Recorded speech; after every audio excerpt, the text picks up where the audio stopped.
Serangan ke wilayah Israel tak sehari pun berhenti dilancarkan milisi pembantu Hamas. Terbaru, pasukan Hizbullah membombardir Israel dengan segerombolan drone penyerang pada Kamis 18 Juli 2024. Serangan pasukan Hizbullah ini menyasar pangkalan Filon yang merupakan markas divisi 210 tentara IDF. Lokasi tersebut juga berfungsi sebagai gudang militer tentara Zionis di wilayah utara. Hizbullah menargetkan posisi dan tempat tinggal perwira serta tentara IDF dan diakui mencapai sasaran yang tepat. Drone penyerang tersebut juga secara langsung menargetkan pangkalan militer Israel lainnya di berbagai permukiman Israel. Markas besar Brigade Barat ini baru didirikan di selatan pemukiman Ya'ara.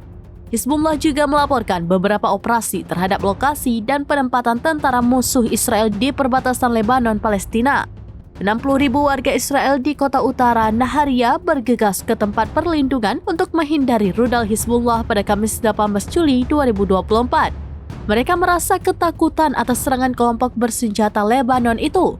Media Israel memberitahukan warga Israel dilanda kepanikan di wilayah tersebut dan terkejut dengan intensitas pembalasan Hizbullah.